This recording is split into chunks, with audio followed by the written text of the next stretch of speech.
Let's talk about emulation ethics.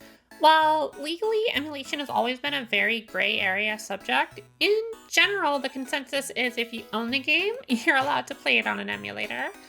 There's a lot of benefits to playing on an emulator over physical hardware, too, like being able to fast forward through grindy parts or using save states. Not to mention, you can better preserve your physical games. You lessen the wear and tear on them by opting to play a backed up copy instead. It's also extremely convenient to play on a system of your choice, whether it's your PC, phone, Steam Deck, or one of those handheld emulation consoles. But what if you don't own the game? What if the game sells on the secondhand market for hundreds, if not thousands of dollars? What if the developer hasn't given you any other way to buy that game on current hardware? This is my guide to ethical emulation.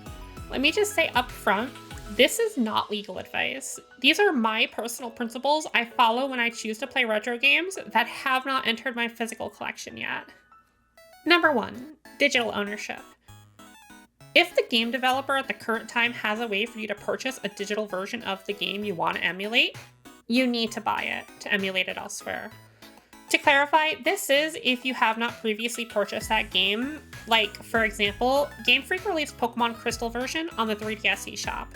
I own a physical copy of Pokemon Crystal. I don't need to rebuy the eShop version just to emulate it. But if I didn't own a physical copy, I would need to buy the eShop version before emulating it on another system. And when that eShop goes down, and if there's no other way to purchase that game, anyone should be allowed to emulate it. Number 2, streaming. When you pay for a game streaming service like Nintendo Switch Online, you do not obtain digital ownership of the games available through the service. You only purchase access to that service.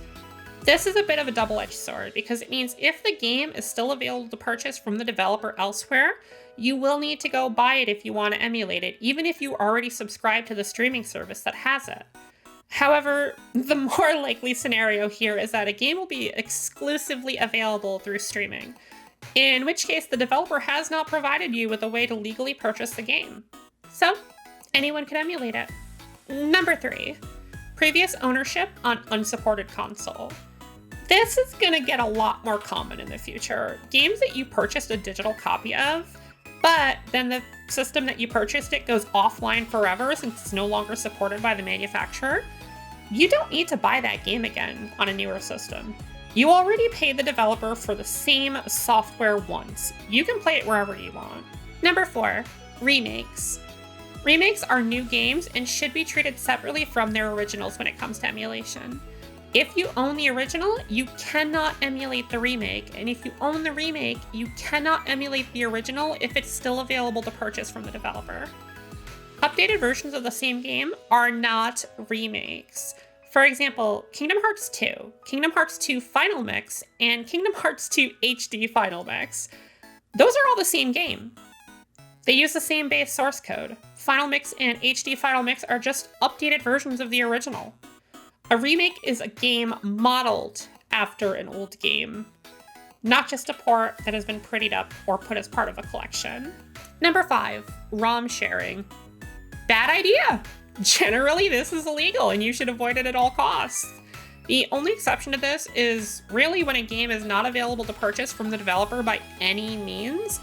And even then, you'll be putting yourself at risk, both legally and digitally, as many ROM sites are filled to the brim with viruses. Obtain legal backups from the games you own using the hardware available to you, or at the very least from trusted members of the retro games community. Be extra careful on this one. Number 6, modded games.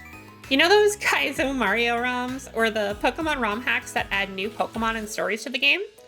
You need to own the base game the mod is created for in order to play the mod. Most of these mods do not give you a ROM file, rather they give you a patch file that you need to apply to the ROM you have. This is to avoid and discourage piracy and is a good thing. It also protects the wonderful developers making these mods for us to enjoy free of charge. Number 7, reproduction carts. Lastly, let's take a step back from standard emulation and talk about reproduction carts, or repros.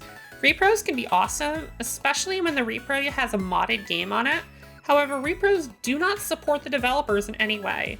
Owning a repro is not the same as owning the software. You have essentially paid for pirated software, just in a physical form factor. Which isn't a bad thing as long as you are also supporting the developer when it is possible. Do not buy repros unless you already own another physical or digital copy of the game, or just cannot possibly purchase one from the developer. And yeah, that's it. Those are my ethics when it comes to emulation. Personally, I love playing games on physical hardware.